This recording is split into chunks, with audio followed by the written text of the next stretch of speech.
Gente, como assim? Olá, pessoal! Sejam bem-vindos aqui ao Realejo TV.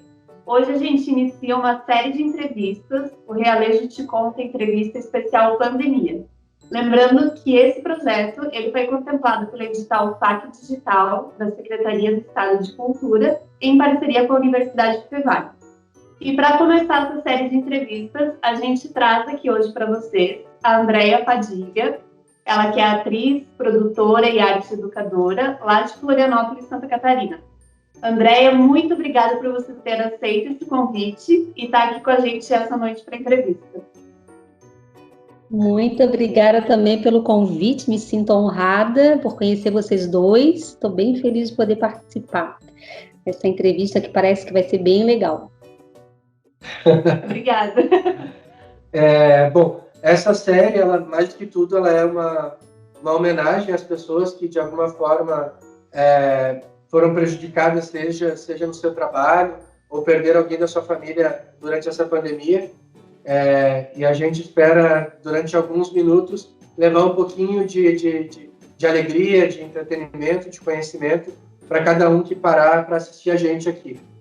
Mas, André, sem mais delongas, a gente vai fazer uma série de perguntas para ti aqui, né? Algumas perguntas relacionadas à tua profissão, algumas perguntas relacionadas a ti mesmo, assim. E também, durante a nossa entrevista, a gente faz alguns quadros que são um pouquinho mais descontraídos, mas tu pode ficar tranquila que não é nada que tu já não tenha feito muito mais arriscado, tá? Vamos começar falando um pouquinho de ti, da tua trajetória profissional. Conta pra gente um pouquinho da tua trajetória como artista e há quanto tempo tu tá nessa função aí?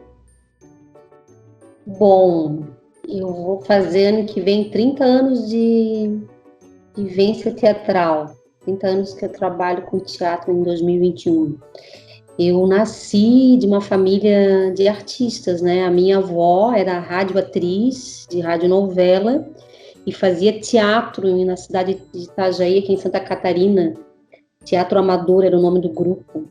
E depois ela foi para a radionovela, ela chegou a fazer, ela quase que fez uma peça em Florianópolis, mas não deu certo. Segundo ela tinha um ator que era muito estrela e acabou com a peça, né? Eles ensaiaram e não apresentaram. E na radionovela ela trabalhou na Rádio Guarujá e depois na Rádio Diário da Manhã como radioatriz. E eu não peguei essa época, claro, né? E o meu pai faleceu há 2 anos, ele era músico, pianista, acordeonista. Meu avô, o pai do meu pai era músico, o irmão mais velho do meu pai, tem outros músicos na família, então eu vim com o chip já pronto, programado. Porque desde criança eu já buscava teatro na escola, minha primeira peça foi no 2º ano do ensino, séries iniciais, que antigamente dizia primário, né? E eu fiz uma peça de Natal e eu era a menina pobre. E uma amiga minha era a menina rica. E o meu pai disse que eu fiz muito bem, muito bem. Mas nós já éramos pobres, então não sei se realmente eu já tinha também essa postura, né? Mas foi meu trabalho no jardim de infância, eu estudei no ensino infantil no SESC, eu sempre fazia pecinha para apresentar para os meninos, para as meninas, para os amiguinhos, aí a minha mãe me dava bolacha para fazer festinha na apresentação, eles só comiam as bolachas e ninguém queria assistir. Aí eu sempre chorava. Então eu sempre busquei teatro, daí a minha referência foi na adolescência com um amigo chamado Chico. Ele era do grupo Armação, ele era a única pessoa que eu conhecia de teatro, ele era meu vizinho do prédio, ele morava no 2º andar, eu morava no 1º andar, e eu sempre falava, Chico, eu quero fazer teatro, daí ele falava, vai assistir a nossa peça. Então eu fui assistir um espetáculo deles, do Armação, isso na década de 80, foi meu primeiro contato, e eu não sabia assim, onde que eu podia fazer, era tudo muito difícil naquela época, né? Você tinha muitas possibilidades. Foi onde, então, eu descobri o curso de artes cênicas, fiz vestibular, passei. O meu pai me deu conselho para eu pensar bem se eu queria essa vida para mim. Ele respeitou, mas ele não apoiou muito, não. Assim, no começo, não. Ele tinha preocupações, né? Com razão, porque, de certa forma, a música para ele foi para sobrevivência, né? Ele tocou uma banda chamada Estágio 10. Ele foi fundador, a banda já está com quase 50 anos, eu não sei certo. E uma das melhores, na minha opinião, bandas de baile, né? Eles têm a Big Band, tem a banda tamanho normal, e eles tocam vários repertórios que tem que acompanhar a atualidade, e às vezes não era muito o que meu pai queria tocar, então ele tinha um outro gosto musical, né? E então trabalhar e tocar ou atuar, viver de arte é um desafio muito grande. Apesar de ser um trabalho nobre, mas é um desafio muito grande na questão financeira, né?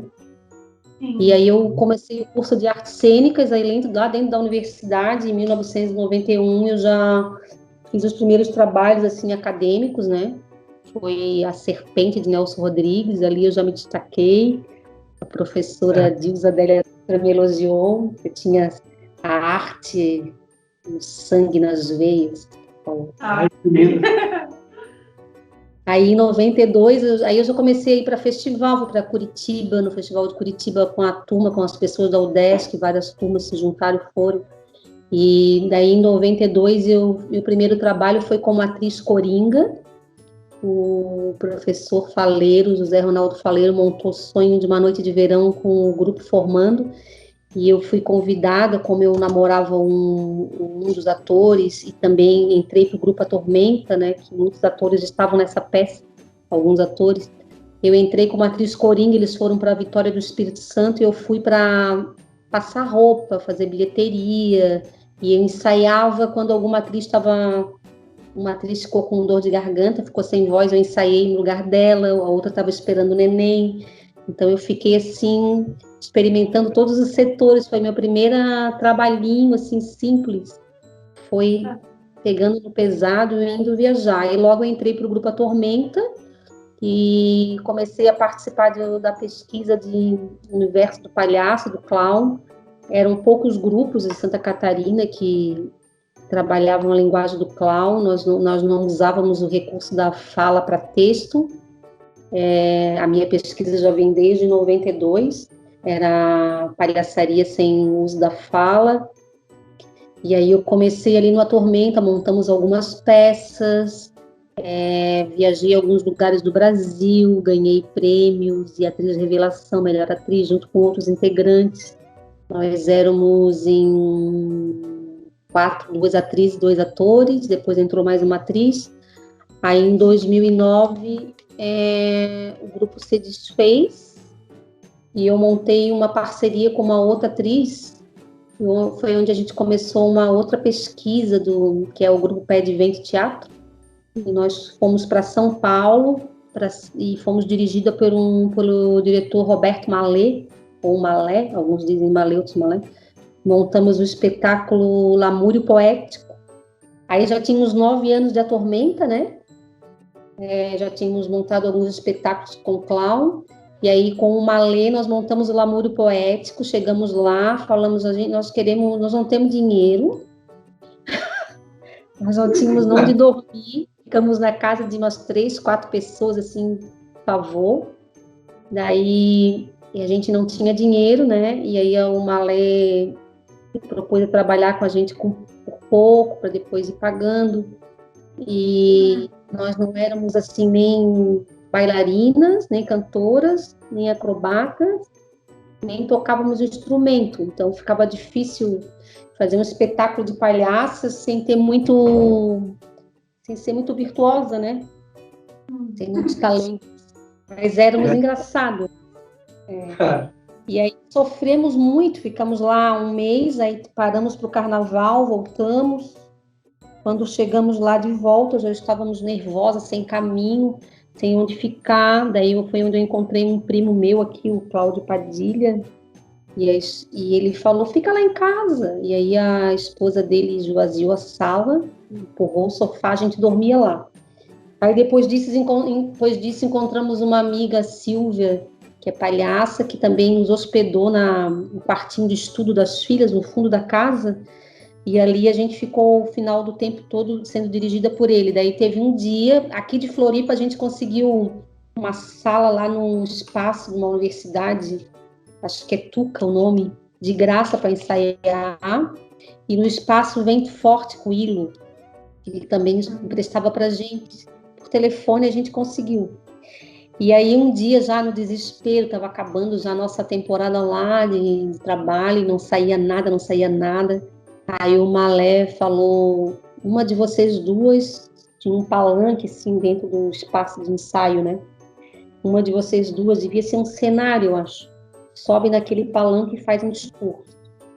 Aí eu subi. E aí eu comecei a falar sobre o pão. Pão é vida. Aí eu comecei a falar tudo que vinha na cabeça sem pensar, e daí ele começou a rir. Foi a primeira vez que ele riu. Aí ele falou, agora vocês entenderam o raciocínio do palhaço. Porque ele mandava para as improvisações que todo o nosso processo é sempre partindo da improvisação. O diretor dá um argumento e a gente vai criando cenas, e cria várias cenas, depois vai costurando até montar o espetáculo, a dramaturgia. Aí ele falou, enquanto vocês ficam tentando ser engraçada, vocês não conseguem. Daí começamos a compreender o que é o palhaço, né? A verdade do palhaço, a alma do palhaço. O palhaço não é um personagem. Somos nós revelando aquilo que nós temos de mais engraçado, de mais ridículo, de mais poético, de mais romântico. Aí a minha colega de trabalho também começou a improvisar coisas bem legais. E aí o Malé, então, optou em falar sobre a nossa própria desgraça. Aí era um espetáculo baseado em poesias parnasianas, que falava sobre a arte do artista, e eram poesias que retratavam a dificuldade do artista, a desgraça do artista para sobreviver. Aí ele escolheu três autores parnasianos, Augusto dos Anjos, Olavo Bilac e Raimundo Corrêa. E eram duas atrizes que estavam desempregadas, queriam montar alguma coisa para ganhar algum dinheiro. Ele pegou a nossa história, a nossa realidade e usou isso para o espetáculo, juntando com as poesias. Aí eram duas palhaças que queriam apresentar um recital de poesia, chegavam e nada dava certo. Ia se desenrolando, né? À medida que o palhaço vai se enrolando, ele também vai realizando. E no final elas declamavam as poesias. E antes de encerrar, elas passavam um chapéu. Daí, como ninguém dava dinheiro, elas assaltavam a plateia. Então, era um espetáculo. Falava das duas, da realidade das duas, e ao mesmo tempo falava do artista em si, né? De viver de teatro, desse dilema, que caminho que ele vai tomar. Ele não é virtuoso, mas ele quer ser artista. Então, toda a nossa desgraça foi para o palco. Foi um achado muito bom. E apresentamos muitos anos, né? Aí depois disso criamos um espetáculo que foi o maior espetáculo da minha vida. Aí nos desligamos do A Tormenta, que era o grupo Pesquisa Teatral A Tormenta, da UDESC, né? E montamos o Pé de Vento. E aí foi onde, nesse lugar, nesse espaço da minha vida, foi que teve um avanço profissional, vamos dizer. Eu me profissionalizei com o espetáculo de Malas Prontas, que era uma comédia visual, que ali, então, teve direção também do palhaço Pepe Nunes, que trabalhava com a Vanderleia Will desde A Tormenta, com o Lamúrio Poético, com Malé, e seguimos no de Malas Prontas com essa comédia visual, que era partindo de um argumento. Ganhamos um prêmio do governo do estado, tínhamos um argumento que era... A ideia era falar do universo feminino, não usar fala. Só que o espetáculo começou com fala, texto. E como nós já vínhamos de uma pesquisa que não falava, e a ideia era viajar ao mundo, a gente queria largar o texto falado. E aí o diretor convidou o Luiz Carlos Nem, um diretor do Rio, que veio fazer assessoria. E esse diretor nos ouviu e começou a diminuir a fala. Daí teve um dia que ele falou, vamos tirar a fala toda. Aí foi onde deu certo. Aí nós nos encontramos ali. Era a história de duas mulheres que dividiam o espaço de um banco. e dividir o espaço era muito difícil, então a gente estava falando de muito mais além do que o espaço do banco do aeroporto. Elas estavam no aeroporto, elas eram chiquérrimas. A gente estava falando das nossas relações com o mundo, com a sociedade, com o vizinho, com a família, com o pai, com a mãe, com o outro no trabalho, né? De querer ganhar o espaço, de concorrer o tempo inteiro. E o espetáculo era isso, era um espetáculo crescente, cheio de surpresas o tempo inteiro, prendia a plateia do começo ao fim, nós arrancávamos gargalhadas. As pessoas iam 4, 5 vezes, tinha um número de mágicos, um número de mágica que o Sérgio Coelho do Rio de Janeiro dirigiu, era o número de facas, e que era jogada faca mesmo, aquele número bem clássico, e o outro das espadas dentro de uma caixa, que era uma geladeira de refrigerante do aeroporto. Então, foi um espetáculo que foi muito duro assim no começo, porque a gente ganhou o prêmio, mas o prêmio não comportava os gastos, tivemos que conseguir apoio, carregávamos no ombro, viajava rodoviária. Aí foi no edital do SESI São Paulo que a gente começou a crescer, e viajamos 22 cidades do interior de São Paulo, e aí começamos a ganhar dinheiro, porque até então a gente estava pagando, né? Sim. E depois foi palco giratório, foram 10 países, que como o espetáculo não tinha texto falado, ele era universal.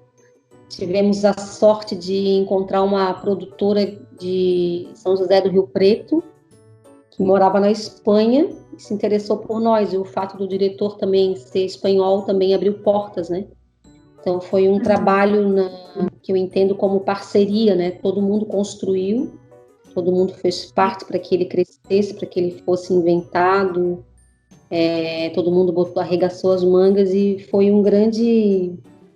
marcou a minha história. Aí depois disso fiquei 10 anos, fiquei 8 anos nesse espetáculo, e nesses 8 anos eu fiz aproximadamente 600 vezes.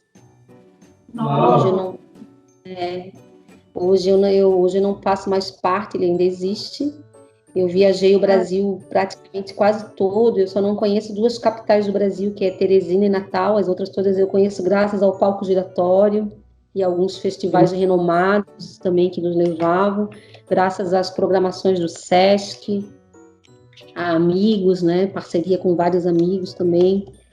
E daí desse trabalho eu me profissionalizei, porque eu pude comprar meu apartamento, trabalhamos com apoio de patrocínio, Unimed, outras empresas, outros editais de cultura, Caixa. Agora, assim, de cabeça eu não consigo lembrar todos, mas nós saíamos no jornal, ainda tinha um jornal impresso, era quase todo mês. E depois disso, em 2010, eu deixo de fazer parte desse grupo e começo meu trabalho solo. Alguns espetáculos mais recentes, os quais tu tem trabalhado. E o primeiro deles, que também é sem fala, tu falou muito dessa questão de não utilizar a fala, que é A Garota da Capa. E aí eu queria que tu contasse pra gente um pouquinho desse espetáculo, que foi com o diretor inglês John Mowat. Como que foi? Não sei se é assim que se pronuncia, se eu estiver errado, daí tu me corrige. Certo. E eu queria que tu contasse um pouquinho como que foi o processo de construção desse espetáculo, como que foi a recepção do público.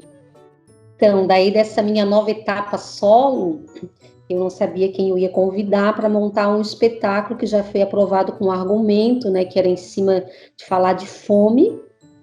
E aí eu comecei a lembrar vários nomes de vários diretores, aí eu me lembrei, fiz contato com alguns que não podiam, e me lembrei que eu tinha assistido na Espanha, na cidade de Cádiz, o grupo Chaptô, Companhia de Chaptô de Lisboa, o espetáculo Grande Criador, que foi o espetáculo que mais marcou minha vida. Eles contavam uma história só com caixas de papelão de supermercado, de compras, de embalagem, uma cadeira, um cabo de vassoura e uma mesinha dessas de carteira de escola.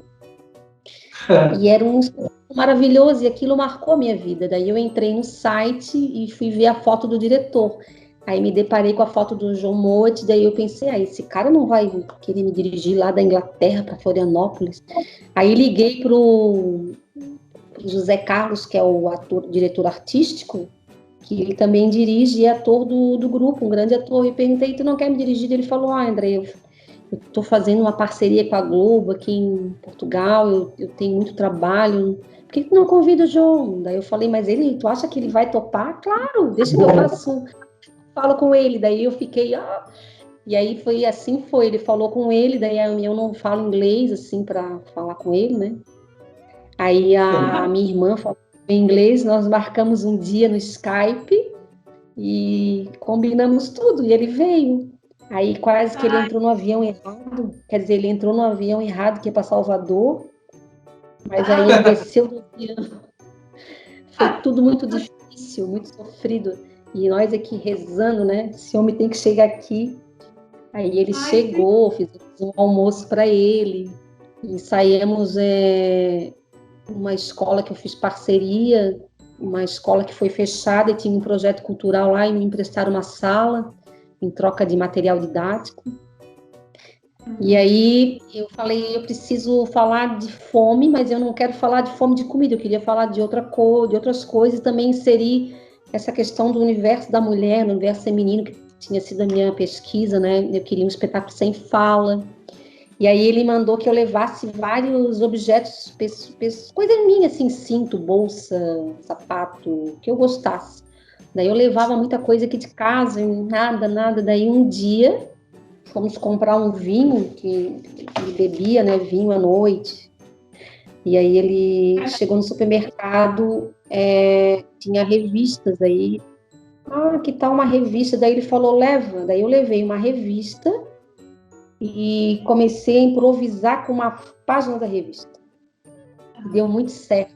Uma foto, uma imagem, que eu acho que era uma cafeteira, que hoje está no espetáculo. E várias imagens, assim, de foto, eu fui improvisando e aquilo dava muita graça, ele ria muito, ele gostava. Aí achamos o caminho do espetáculo. Era uma mulher, fome por fama, fome de amor, solitária, queria viver grandes amores.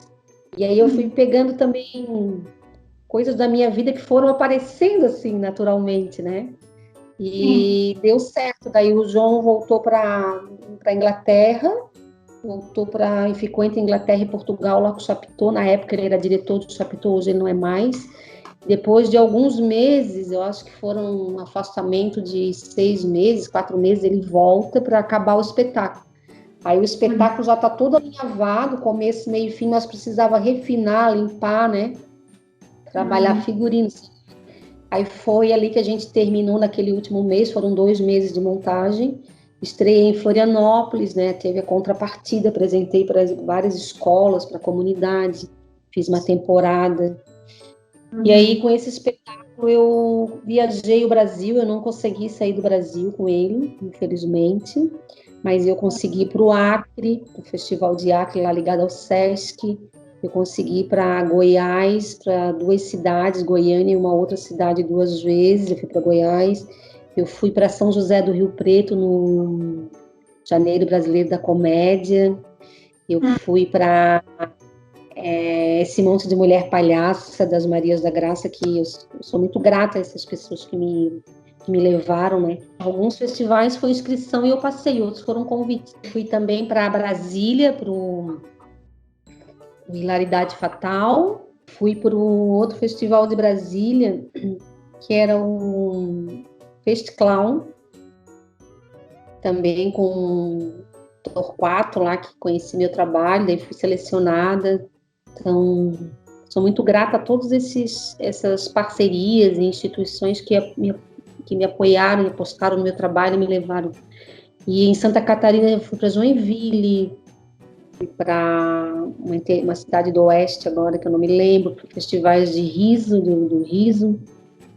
Aqui em Floripa fiz várias temporadas também, na igrejinha da UFSC, que é um trabalho que a UFSC, a igrejinha, o DAC, abre para os grupos, né? E então, desde 2011 que eu tô com ela viva, com essa personagem, com esse espetáculo. E paralelo a esse trabalho, eu faço também uma intervenção cômica, que é a Eulália. A gente sabe que tu tá com esse trabalho, né? E também queria que tu contasse um pouco, né? De acordo com as informações que a gente tem, tu apresenta ele em tribunais de justiça e tal, né? pode contar pra gente um pouco desse trabalho também. E como é legal ver que tu vai sempre metendo o peito e vai dando o teu jeito, né? E vai encontrando caminhos, né? Conta um pouquinho pra gente desse, que também é bem diferente desse trabalho da Garota da Capa, né? Porque essa personagem, ela nasceu lá na Tormenta, em 1992, no espetáculo Colisões, que era uma história de uma família.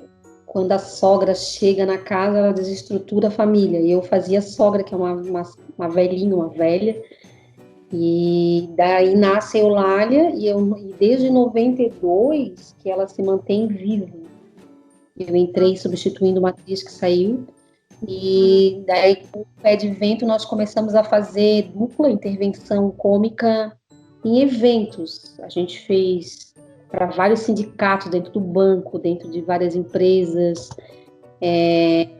associações, festa de aniversário, casamento chique, duas velhas para homenagear as pessoas que estavam no evento, e lá elas declamavam uma poesia para homenagear as pessoas. Então tinha um estudo sobre o evento, sobre o contexto para adaptar.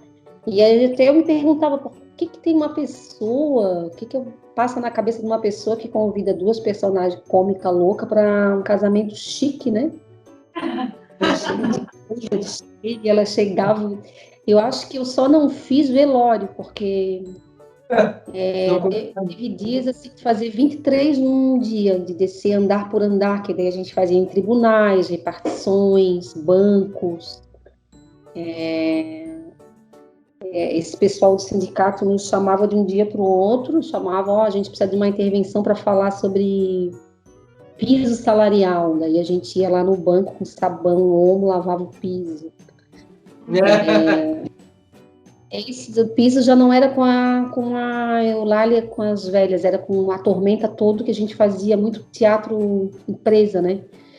Então, desde a época da Tormenta, quando nós fazíamos todos, e depois com as velhas, foi uma forma que a gente achou para poder também ajudar na sobrevivência, entrar nesse mercado mais empresarial, sem perder a teatralidade, sem perder a qualidade, focado na nossa pesquisa e prosperando financeiramente. Foi um caminho que a gente achou, como tu falou, né? Nós sempre achamos um jeito de fazer aquilo que nós sabíamos fazer bem, sem perder a qualidade artística, né? Teatral. E aí, como eu virei solo, a partir de 2010, eu continuei fazendo Eulália. Então, eu presto serviço para sindicatos, faço festa, faço evento. Agora, por exemplo, eu estou dando aula para pessoas em situação de rua. Daí, o meu primeiro dia de aula, eu fui com ela, apresentei. E foi bem legal. Eu sigo fazendo, e ela é uma senhora aposentada, pós-moderna, que se diz alongada, e vai nos eventos. Geralmente ela diz que é gerente do lugar, e ela vai propor uma oficina que se chama o Pulo da Perereca.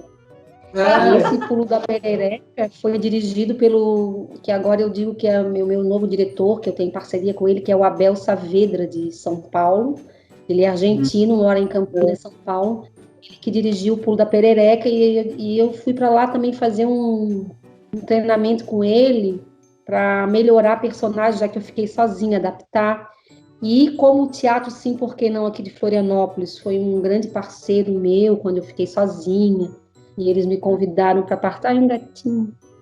Eles me convidaram para trabalhar com eles em alguns projetos, e me convidaram com a Eulália também, a Garota da Capa, e eu fui para São Paulo para fazer esse refinamento, né? Porque eu ia começar a trabalhar sozinha com ela, eu precisava passar por um treinamento para esse olhar do Abel Saavedra, que é um grande mestre. Ele é palhaço, ele é bonequeiro, acho que vocês conheceram ele em Fita, né? A Abel e a Raquel, né? Sim, maravilhoso. O Abel e a Raquel, eles são um casal, né? E eles sempre me acolhem, a gente faz parceria, trouxe eles para cá para alguns projetos. E aí, então, assim, eu tenho essas parcerias, né? O Abel, a Raquel, que o nome do grupo deles é Serafim Teatro, o Fita, Festival Internacional de Animação, o Teatro Sim, Por Que Não, que sempre me convidou para os projetos, que eu tenho muita gratidão por todo o grupo. Agora que tu tá falando de parcerias, eu quero te perguntar também de um espetáculo que tu fez com o Teatro do Concreto de Brasília. E eu queria que tu falasse um pouco desse espetáculo, porque ele é num formato diferente, né? Ele ocupa espaços alternativos, pontos diferentes no centro de Florianópolis. Então, eu queria que tu colocasse um pouquinho pra gente desse espetáculo e dessa parceria que tu fez com esse grupo. Tá. Eu tive também o privilégio de trabalhar como auxiliar de produção do palco giratório aqui no Sesc Prainha, Florianópolis. E esse grupo veio nesse palco giratório e eles precisavam de atores para participar de algumas cenas que eram na rua. Aí eu participei de uma cena, esse grupo, cada cidade que eles vão, eles convidam atores para participar dessas cenas externas. Então o público sai num ônibus, vai passando pela rua e vai vendo esses personagens fazendo essas performances, né? E no meu caso, eu tinha que entregar uma flor para alguém que estava dentro do ônibus, mas eu podia criar uma ideia na minha cabeça. Eu criei a ideia de que eu tinha que interagir com o ônibus e eu tinha que entregar uma flor para alguém que estava ali. Então eu ficava parada num ponto quando o ônibus passava, o motorista reduzia a velocidade e eu interagia com o ônibus, batia nas portas, chorava. Eu criei uma história para mim, para poder criar aquelas ações, aquela relação com os passageiros dentro do ônibus. E cada ponto que eles passavam tinha um ator também esperando para ter algum tipo de interação ou criava alguma imagem que o público dentro do ônibus via pela janela. E aí depois eles voltaram no outro ano e me convidaram de novo para participar. E eu voltei com a mesma personagem, naquele mesmo lugar, repetindo aquela cena também. E foi uma grande experiência, porque eu conheci um espetáculo que era de rua e que acontecia em vários pontos, que eu só tinha visto isso em Buenos Aires, quando eu participei eu fiz uma prova, que era um espetáculo de teatro para me formar, e foi A Destruição de Numância, que foi um espetáculo de rua que marcou muito a minha vida. Quem dirigiu foi o professor André Carreira, e nós fomos para a Argentina fazer um intercâmbio cultural com eles lá, né, com outro grupo que ele tinha lá. Envolveu muitos professores, professora Tereza Pecente de voz, Fátima Lima de figurino, e foi toda a turma. E lá ele tinha um grupo que a gente foi fazer intercâmbio com eles, e eu vi um espetáculo dentro da estação de metrô do grupo dele, que começava numa estação, continuava dentro de outro ônibus, terminava na outra estação, e eles subiam de perna de pau e desciam correndo as escadas rolantes. Então foi a segunda vez que eu vi um espetáculo assim que era em vários pontos, né?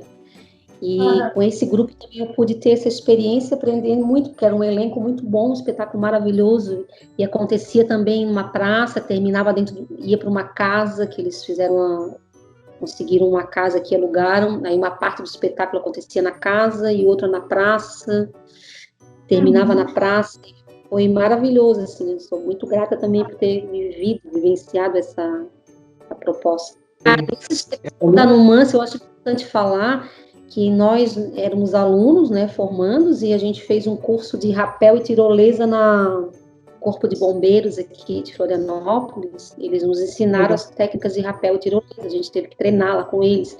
E nós escalávamos o mercado público, aquele amarelo, as paredes, nós tirolesa, e até eu fiz a produção do espaço, eu tive que conseguir as autorizações, falar com o administrador, quebramos muitas telhas, né, gerou muito problema lá, o administrador, fechávamos ali o vão, daí o pessoal do bombeiro também ia lá auxiliar com os nós, com os cabos, e tinha um policial que participava do espetáculo dentro de um cavalo, em cima de um cavalo branco, cavalaria, botávamos fogo, uma fogueira no mercado público. Foi um espetáculo que para mim marcou muito a década de 90, foi em 1995 que ele deu uma mudança na forma de fazer teatro, né, levando para a rua uma coisa que era grande de alunos, né, foi muito marcante. Eu aprendi até hoje eu acho que eu sei fazer tirolesa e rapel, então um espetáculo que marcou muito, eu amei fazer. Mas olha só, é muito bacana. Tu contou um monte de história legal pra gente, uma trajetória riquíssima. Eu tenho certeza que tem um monte de história que tu nem nem não passou nem perto de contar pra gente, né, desse tanto que tu já trabalhou, que tu batalhou por aí. Mas uma pergunta que eu gosto de fazer, que a gente sempre faz aqui nas nossas entrevistas, tanto para o canal quanto na minha coluna no jornal daqui da cidade, uma lembrança em específico, assim, algum momento que tenha te emocionado mais do que o normal, né? Porque a gente sempre se emociona quando a gente está trabalhando, né? Um pouco ou muito, a gente nunca está num estado normal quando a gente está atuando, né? Mas lembra de algum momento que tenha sido assim para ti o ápice da emoção e que tu lembre até hoje como um momento inigualável? Ai, eu acho que muitos, assim, mas um especial, deixa eu pensar. Teve um que me marcou muito, que foi ainda na minha época iniciante do Atormenta, que foi uma época muito importante, que foi ali no grupo teatral Atormenta, a direção era do Geraldo Cunha, né? E era eu, Pedro Huguet Fritz, Vanderlei Will, Márcio Correia, o Geraldo Cunha era diretor, por último entrou Andréa Rio por pouco tempo. E nós fomos apresentar no Festival de Blumenau, nos colocaram para apresentar na mostra paralela no presídio masculino lá em Blumenau, que era o presídio referência do estado. E daí, quando nós tivemos que mandar a lista do material, fomos revistados, não podíamos chegar perto das celas, mas eu me lembro que quando eu entrei, eu fiquei muito chocada, assim, com aquilo, tudo que eu vi, né?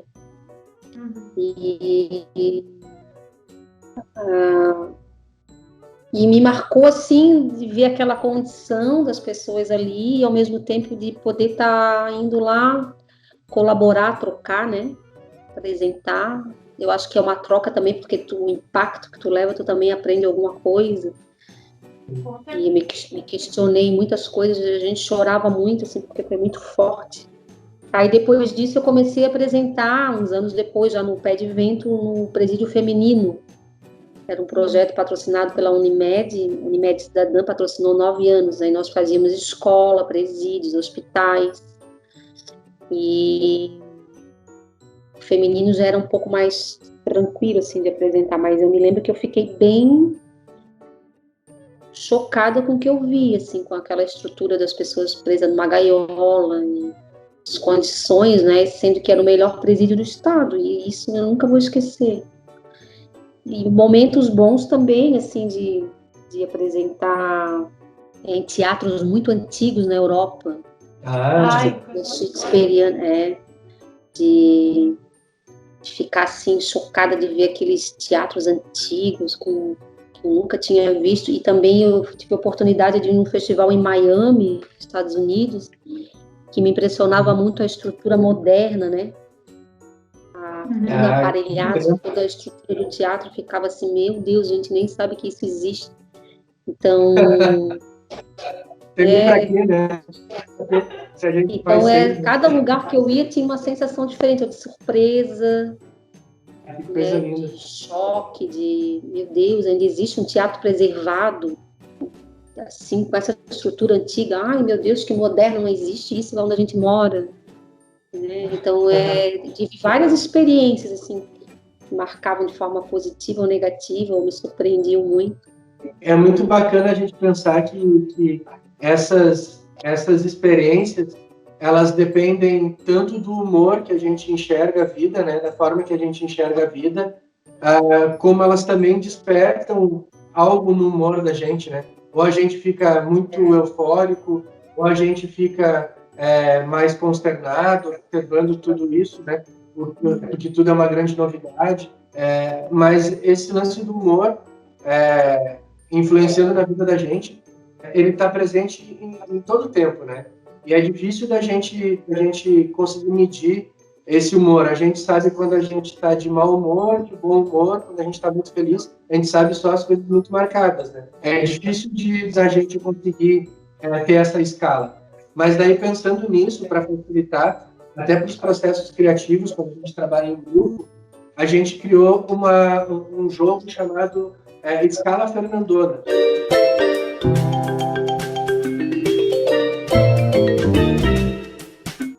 Bom, o quadro Escala Fernandona, tu recebeu mandou aí para ti. Quem está assistindo também vai poder receber essa imagem na tela. A gente coloca a imagem na tela. Entrou agora na tela. E a gente vai colocar situações para ti. E de acordo com cada situação, você escolhe um número que te representa daquelas imagens ali que a gente tem, do 1 ao 9. Então, a primeira situação é o dia de estreia de um espetáculo. Número 8. É o favor. Desespero, meu Deus, que desespero. Começa a lembrar de todos os detalhes que faltou. Eu sempre penso, o que eu fiz da minha vida? Eu juro por Deus, o que eu fiz da minha vida? Eu sou uma louca varrida, daí eu começo a apresentar nos 10 minutos, já não penso mais isso. É bem assim, né? Eu sempre faço isso na minha cabeça também. Por que eu não escolhi uma coisa mais calma? Agora eu tô aqui apavorado. As pessoas estão lá loucas pra me vaiar. Ainda mais agora solo. As pessoas vão ter que rir de mim. Eu fico pensando, o que eu tenho na cabeça, gente? Meu pai me avisou. Agora a gente vai para uma situação mais tranquila, mais, né? Quando o cachê caiu na conta. O cara. 5. A 5? Maravilhoso. Eu esperando esse momento agora. Perto de estrear o espetáculo, cancelaram o ensaio. Cancelaram o ensaio? 7. Já tá nas últimas de cansado, se matando. Ou então, agora outra situação. Quando o diretor pede para repetir aquela cena que você já está exausto de repetir, que tu não sabe mais o que fazer, e tem que passar de novo. 3. É, bem isso. Só aquela olhadinha assim. Quarta vez que vai morrer, né? 3 horas da tarde, ele de novo, mais uma vez. E ainda quando a gente fala que faz teatro, as pessoas perguntam, tá, mas trabalha com o quê? Com teatro? Tá, mas tu faz o quê? Teatro? Mas qual que é o teu teatro? Não sabe. É sábado e domingo, 8 horas por dia. Ele só sucede se disser que dá aula de teatro, né? Aí as pessoas meio que dão uma sossegada, né? E além de atriz, tu é arte educadora também, né? Tu trabalha com oficinas e tal. Eu fiz literatura. Isso. Eu queria que tu falasse um pouquinho pra gente como é que é essa faceta também da tua trajetória, né? Porque eu acho que é uma coisa que ocupa um espaço bem grande também, né? Na vida de quem trabalha com arte e educação, né? Tem que estar sempre aprendendo, tem que estar sempre se atualizando. E eu sei que tu faz trabalhos também voltados para criança, adolescente, né? Explica um pouquinho pra gente como que é isso para ti. Tu é licenciada, né? Que tu falou pra gente. Na UDESC. Lá para 2000 e alguma coisa, eu comecei a dar algumas oficinas de teatro, mas assim, mais para empresa. Minha primeira oficina foi em 1995, depois eu comecei a dar muito assim, isoladamente, de vez em quando. Aí em 2014 aí eu fui para a educação. Eu já tinha tentado antes ir para a educação, mas o trabalho com teatro, atriz me puxava muito, né, produção. E aí eu comecei a prestar serviço em ONGs e com crianças economicamente menos favorecidas, né, com várias dificuldades, exclusas de várias coisas. Aí eu comecei um trabalho com teatro e educação e trabalhei em várias comunidades nesse perfil e município de Palhoça também, Fundação Fé e Alegria do Brasil, La Fabiano Cristo, que já não existe mais aqui, mas existe em outros lugares do Brasil, ligada à Secretaria de Assistência Social, da Prefeitura também trabalhei. Eu sou espírita, kardecista, e tenho uma ONG, CEAFES, que é ligada à Casa Espírita, também que eu prestei serviço. Eu gosto muito deles. E também abri uma turma de extracurricular na Escola Engenho, agora recentemente, mas por causa do isolamento social, da pandemia, tivemos que parar. E a ideia é voltar mandando vídeos, né? fazer alguns contatos assim à distância. E agora, recentemente, eu estou trabalhando pelo Instituto Arco-Íris, que foi a primeira instituição que eu trabalhei em 2001 com o Teatro e Educação. E agora voltei para trabalhar com pessoas em situação de rua, que estão morando nesse momento, foram acolhidos, né? Ali na Passarela Negro Querido, no Complexo Negro Querido, e eu presto aula lá, serviço lá para eles com teatro. É uma experiência nova, porque são mulheres e homens adultos. E teatro e educação não é simples de fazer, porque é outro caminho, né? Bem diferente do trabalho do ator, né? Então tem que achar esse equilíbrio de fazer um bom trabalho e ao mesmo tempo é profissional e é outra linha, né? E fico muito em conflito com isso, buscando fazer o melhor que eu posso. E já consegui realizar algumas apresentações com alunos, também apresentar em teatro, levá-los para apresentar em outros lugares. A professora de referência foi a Márcia Pompeu, que faleceu há pouco, né? E vou estudando também um pouco Paulo Freire, alguns estudos intelectuais e estudiosos nessa área para me aprimorar. Tu falou que tu trabalha com crianças que são economicamente menos favorecidas, crianças que são da periferia. Tu citou também os moradores de rua. E eu queria que tu colocasse aqui a importância desse teu trabalho com eles, como que isso muda na vida deles, como que isso influencia no dia a dia deles. Então, as pessoas em situação de rua, crianças e adolescentes de comunidades assim, mais exclusas, né? É sempre uma oportunidade de conhecer coisas novas, né? Como eu fiz com vocês me fizeram intercâmbio com eles entrevistaram vocês. A gente procura levá-los também a espetáculos de teatro para sair um pouco da comunidade, conhecer outros espaços, conhecer uma casa de teatro, conhecer grupos, para alimentar de coisas novas que vão além do cotidiano, do mundo deles, né? Do dia a dia, da rotina deles. Então, eu acho que a gente planta uma semente à medida que a gente abre essas portas. E eu tenho certeza que lá na frente eles vão lembrar, talvez um ou outro siga a carreira de ator ou alguma outra área da arte, né? Dança ou música. Geralmente as ONGs oferecem também outros tipos de oficina de arte. E eu vejo como um trabalho de formiguinha, assim, que tu abre a possibilidade de conhecer outros universos, outras culturas. E eu acho que nesse sentido, né? Não é o papel da arte salvar ninguém, mas é mostrar novos caminhos, entretenimento, levar a entreter, divertir, fazer com que reflita através das obras. E eu acho que eu colaboro dessa. Cada um vai escolher de que forma que vai mudar, né? Isso é muito particular. Uns querem seguir, outros começam a refletir um pouco mais, outros não vão ser de teatro nunca, mas começam a ver que fora do bairro dele, da comunidade dele, existem outras coisas. Existem outras possibilidades.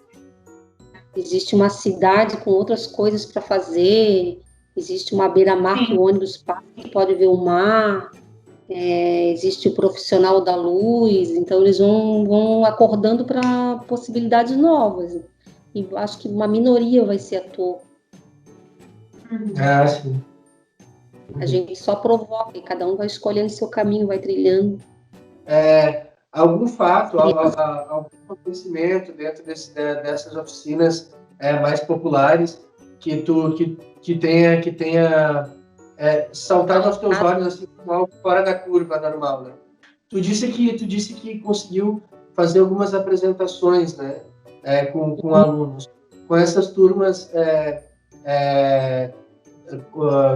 em situação de vulnerabilidade social maior. Tu conseguiu levar alguma coisa a cabo, assim, também? Eles conseguiram apresentar algo? Ou ficou muito mais no universo de sala de aula? Eu consegui fazer no Instituto Arco-Íris, apresentar no Teatro Adolfo Melo de São José, 10 apresentações. Uau! Não, lá não foram 10, foram menos, mas as escolas iam lá assisti-los, né? Que legal. E daí eu fiz essa produção junto com outros profissionais do Instituto Arco-Íris. a Irma e o Juan, que já faleceu, o falecido Juan, e nós montamos um espetáculo, e eles eram multiplicadores de informações e outras escolas iam assistir. E foi bem legal essa experiência dessa produção e dessa oportunidade que foi dada para eles também, né? Sim. E agora onde eu estou trabalhando com pessoas em situação de risco, eu tenho me emocionado bastante, assim, porque eles têm uma entrega muito grande, eles gostam, se divertem, muda um pouco a rotina deles, né, de ficar ali durante o dia, e pessoas bem talentosas, não em outras áreas, músicos, artistas plásticos, tem artista plástico, tem gente que desenha, tem gente que pinta, tem artesão, tem guitarrista, tem baterista, tem pessoas muito inteligentes que não moram no teto, mas que estudaram, que outros estudaram mais, outros estudaram menos, mas pessoas que surpreendem o tempo inteiro. Eu tenho gostado bastante de trabalhar em um público adulto, né, mulheres e homens já. E tanto em sala de aula, seja nesses projetos que a gente tem trazido um pouco aqui, que tu está contando pra gente, seja em espetáculos, a gente sempre acaba tendo que se adaptar com as situações que surgem pra gente. E teve em algum momento em sala de aula ou em espetáculos que tu passou por uma saia justa, por algum momento de... Sempre tem, né? Mas algum específico que tu queira trazer aqui pra gente? Dificuldade? Ai, tem vários. Justo, assim. A mais Esses dias teve um amigo que deu uma entrevista pra gente, que ele disse que tinha uma cena com pólvora e que a pólvora não pegava fogo e daqui a pouco pegou fogo nele, assim, sabe? Umas coisas bem malucas, assim. Eu já me afoguei com banana.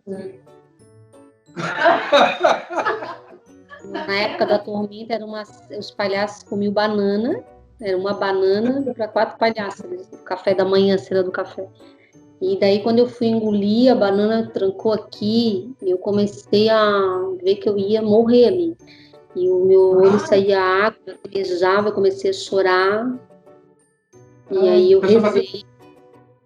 Mas eu continuei fazendo, morrendo quase. Eu estava engasgada, e eu rezei, eu fui engolindo, eu não sei o que eu fiz, que eu consegui. Daí o diretor falou para coxia, mas eu falei como é que eu ia...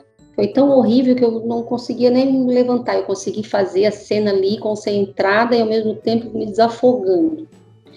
Uma vez também eu caí do palco, era uma cena que era com o Valdir Agostinho, eles cantavam uma música que eu não me lembro bem, desculpa até se eu falar errado o nome da música, mas era a história do baiacu, que o Siri perseguiu o baiacu.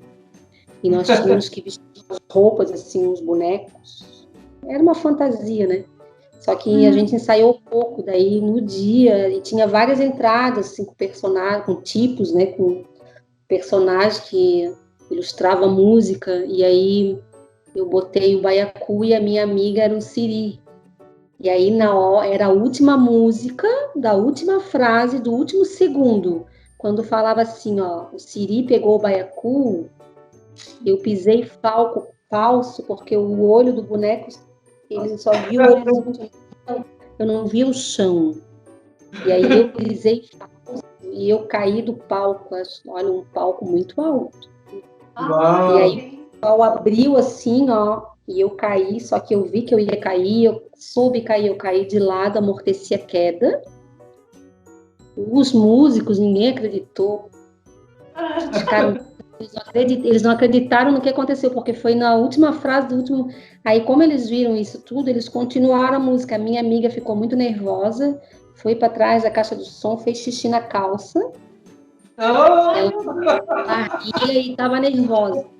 E eu voltei com a fantasia rasgada, e as pessoas, uns achavam que era combinado, e outros acharam que eu caí. No outro dia, na UDESC, rolou um comentário que uma atriz caiu do palco, mas ficou aquele dilema, não, era combinado, foi bem na hora, blá, blá, blá, blá, blá.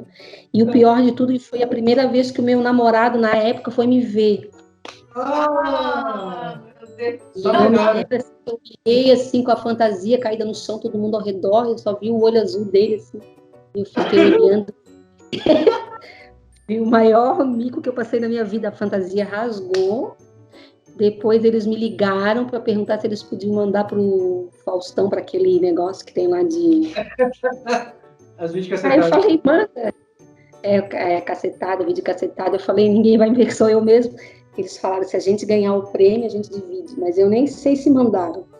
Isso foi a coisa mais ridícula que eu passei na minha vida. Isso E teve uma cena também que uma barata invadiu o palco.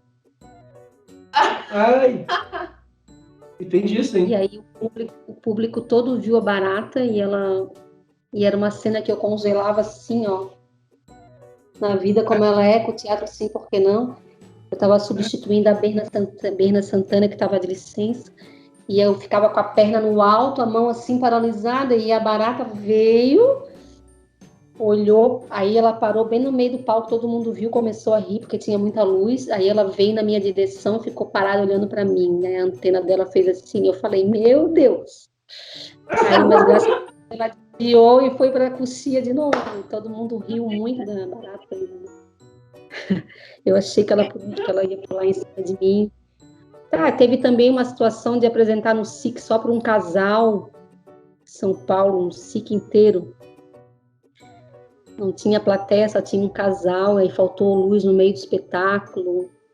Ai, não. Nós estávamos bem no comecinho, ainda na época da tormenta, assim, nos primeiros anos, né, querendo apresentar e nada dava certo. Então eu já passei por muitas coisas, assim, se eu for contar. Nossa, dá uma live. Coisas engraçadas. Bom, depois de falar um pouquinho de perrengue, a gente vai para o nosso segundo quadro do programa de hoje. A Aline vai explicar para ti. Bom, o nome do nosso novo quadro é Se Eu Fosse para uma Ilha.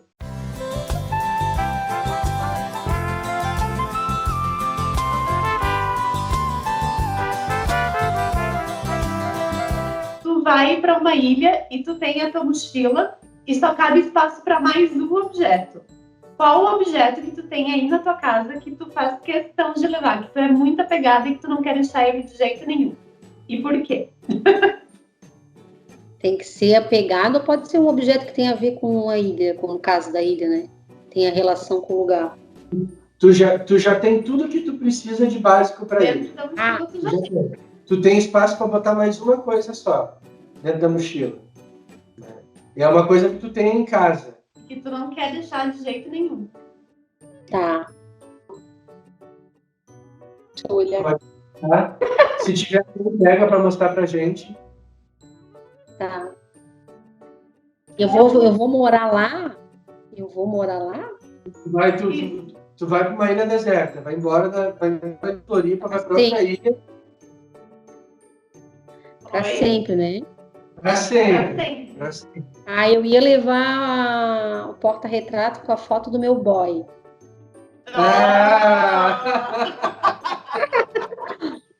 Bom, você comentou com a gente que você tem feito alguns vídeos empresariais também, né? Tu já tinha falado que tu trabalhava com um teatro empresarial, mas que nessa época tu tem feito alguns vídeos empresariais. Conta pra gente um pouco como que é esse trabalho. Tá. Eu fiz uma telenovela com a Maria Emília, de cinema, e com o Zeca Pires, Mulheres na Indústria, com vários atores e atrizes aqui de Florianópolis, que foi uma experiência muito legal. Eu gravei 8 dias, né? E gostei muito. Falava de valores da empresa, né? Voltado para a mulher, para a rotina das mulheres. E eles tentaram fizeram, na verdade, porque deu certo, de forma de filme, uma telenovela, para que esses valores chegassem de forma mais divertida, sem ser palestra. E parece que deu muito certo o resultado, porque uma vez eu encontrei uma pessoa numa cafeteria que me reconheceu e falou que adoraram. E a minha personagem era uma personagem assim, politicamente correta, uma mulher bem pós-moderna para frente, que que questionava a gravidez, a maternidade. E foi uma experiência linda que eu adorei fazer. E agora eu estou trabalhando Charles Augusto, que é um palhaço, um ator aqui de Florianópolis. Ele fica entre Florianópolis e Itajaí, agora ele também está aqui. A gente está trabalhando para a Fiesc com alguns valores de empresa, né?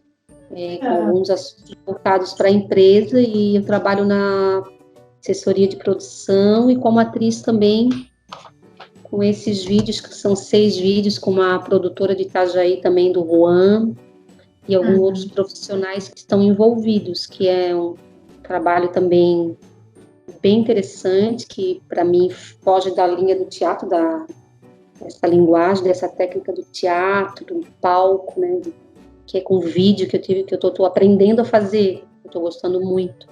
E agora, trazendo para esse cenário atual, a gente já conheceu um pouquinho da tua história, já brincou um pouquinho, mas essa série ela também visa falar um pouquinho sobre esse momento pandêmico que a gente está vivendo, né? E que ninguém passou de lombo liso, como a gente diz aqui no Sul, por esse problema da pandemia, né? Eu queria que tu falasse um pouquinho para a gente, para quem está assistindo, como que essa pandemia afetou o teu trabalho, né? De que forma que isso te prejudicou? Bom, eu trabalhava numa instituição que eles foram obrigados a me demitir, assim, porque como trabalhava com crianças e adolescentes contraturno, com reforço pedagógico, a nossa parte era mais a parte cultural, não justificava ter aula nessas plataformas online, aula à distância, se os alunos já têm dificuldade de aprendizado, então fomos dispensados, né? Alguns projetos que eu estava fazendo na área cultural também, de produção e como atriz, pararam, estão para voltar, mas não sabemos como. E foi bem difícil para mim. A aula em escola particular também, extracurricular, parou, né? Praticamente a minha vida parou.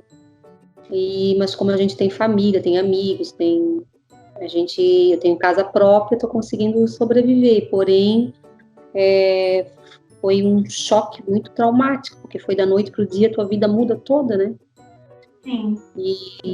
Mas aí a gente também se ocupa um pouco prestando atenção em quem está pior do que a gente, colaborando com outras pessoas. Aí recentemente veio esse convite para trabalhar no Instituto Arco-Íris, que daí eu já retornei, e é um trabalho de muita paciência, né, pessoal, de se adaptar a essa realidade, de não saber quando vai voltar, quando as coisas vão começar. Agora, me inscrevendo em editais, né, com essas verbas do governo federal também, mandando projetos, e eu estou conseguindo, vou vencer, vai abrir, vai melhorar logo. Né? Sim. Tendo todo mundo aí que está em situação pior do que a minha, ou igual a minha. Agora que você falou dos projetos, dos editais, a gente recentemente foi aprovada essa lei, né, o Aldir Blanc, que vai trazer um pouco de recursos para a cultura, abrindo editais, um auxílio emergencial. E eu queria que tu falasse um pouco qual é a tua visão com relação a isso, qual a importância dessa lei para a cultura hoje. Eu acho mais do que justo, não só para a cultura, mas para todos os setores, né? Porque nós somos profissionais, né? Hoje eu ainda falei sobre isso. Nós, quando estamos em cartaz, quando estamos com um projeto, com um evento, a gente movimenta muito o mercado de trabalho, a gente gera trabalho para um monte de gente, a gente gasta com gráfica. As gráficas agora, os serviços de gráficas estão menores, mas nós temos um designer gráfico que cria as peças, nós fazemos camiseta, nós fazemos banner, nós contratamos equipe de som, técnico de som, equipamento, de iluminação, produtor, auxiliar de produção, gravação de estúdio para divulgação de patrocinador, vinhetas, e contratamos segurança, contratamos van. Então nós também produzimos muito e geramos emprego para outras pessoas, né? Nós somos responsáveis pelo movimento artístico-cultural, pelo entretenimento, para ocupar esses espaços. Então, é mais do que justo que esse olhar por parte do governo federal, municipal, estadual, dos governantes, esteja voltado também para a classe artística. Eu acho super normal e super bem usado, bem viável. Tomara que consiga contemplar bastante gente que trabalha, que está nessa situação, e que novas portas se abram. E como que tu pode resumir a importância da arte, da cultura nesse momento que a gente está vivendo agora? E como que tu acha, como tu imagina que vai ser o teatro no pós-pandemia? Né? Tu acha que a gente vai demorar ainda a conseguir lotar uma casa? Tu acha que nunca mais a gente vai poder lotar uma casa, que a gente vai ter que ficar adaptado para sempre? Como que tu tá vendo, assim, fazendo um exercício de futurologia dentro das tuas impressões, assim? Como que tu vê a importância da arte agora e como que vai ser a nossa adaptação depois? Tu acha que quando tiver a vacina a gente vai poder trabalhar normal ou a gente vai ficar meio sequelado?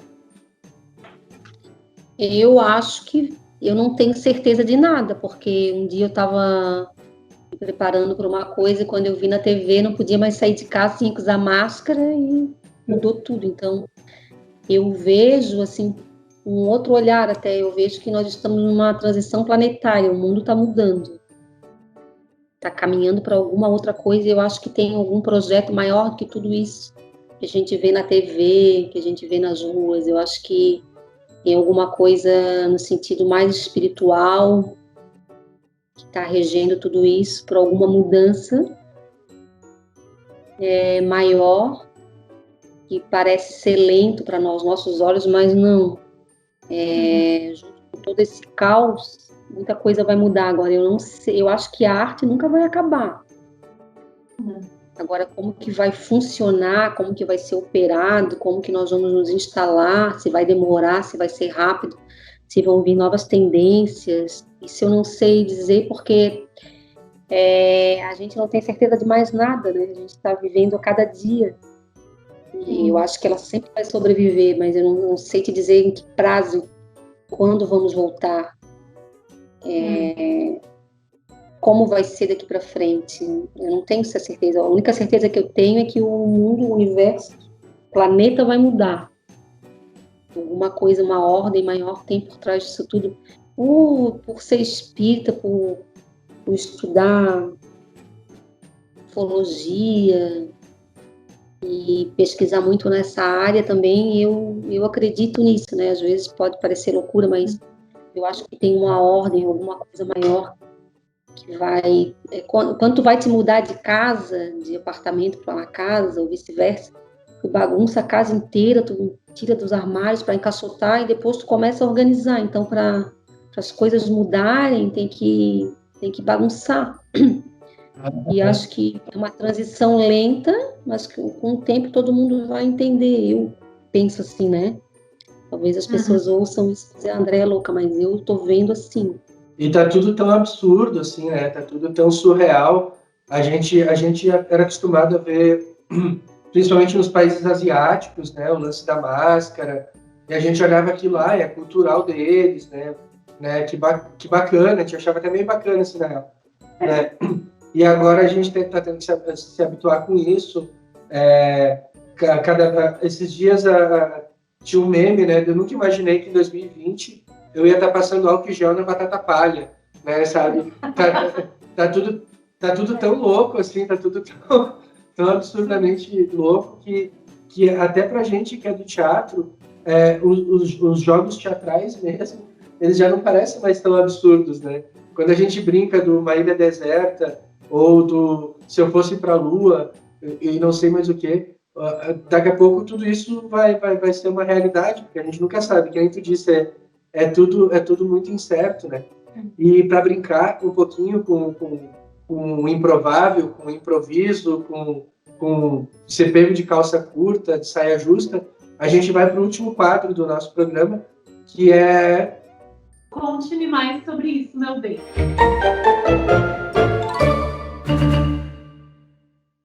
A gente vai te dar uma situação hipotética, absurda, e tu vai ter que contar pra gente como que foi esse dia. Tu vai improvisar contando pra gente uma história sobre essa situação. Conseguiu entender?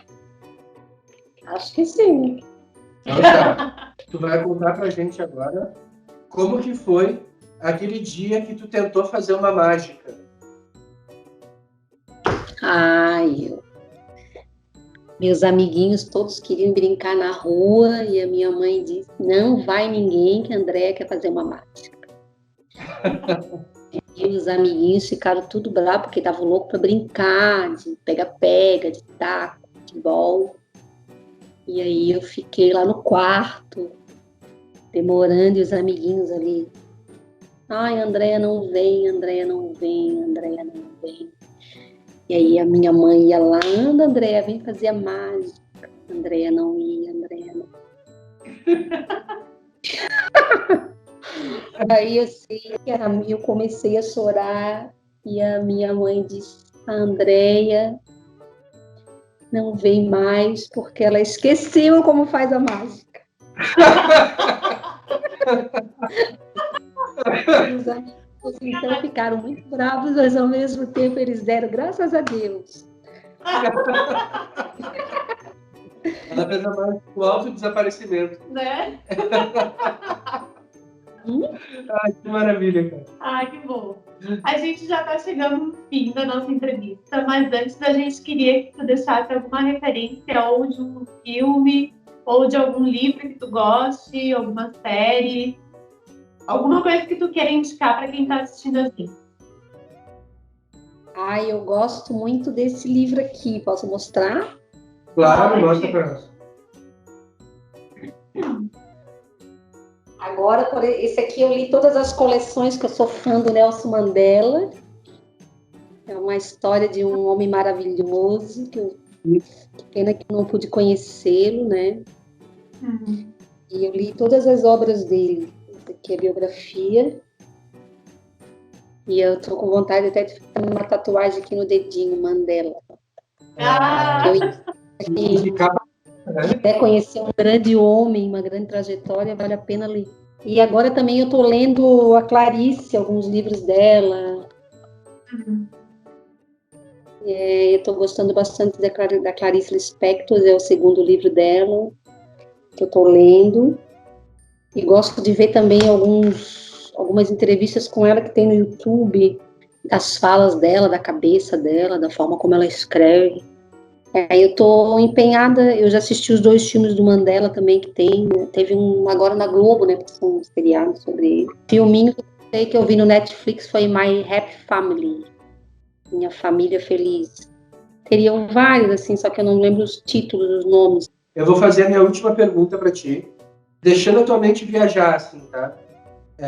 Se tu tivesse todo o recurso possível, todo o tempo possível, tem algum espetáculo ou personagem que tu tenha vontade de montar ou de viver? Eu gosto muito do Don Quixote, né? Se eu pudesse atuar mais, eu gostaria de alguma vez na vida ser o Don Quixote. Mas, ao mesmo tempo, eu acho que eu já sou o Don Quixote. Então, se eu fosse alguém na literatura, talvez eu fosse o Don Quixote. Né? E a Andréia, quem ela seria na literatura? Um personagem teatral ou literário? Julieta. Por quê? Eu gosto da história. Eu vi algumas montagens, assim, o Grupo Galpão montou, né, de rua, assisti, tive oportunidade. Pela história de amor. Bom, então a nossa entrevista acaba por aqui. A gente quer agradecer muito você por ter participado, por ter aceito.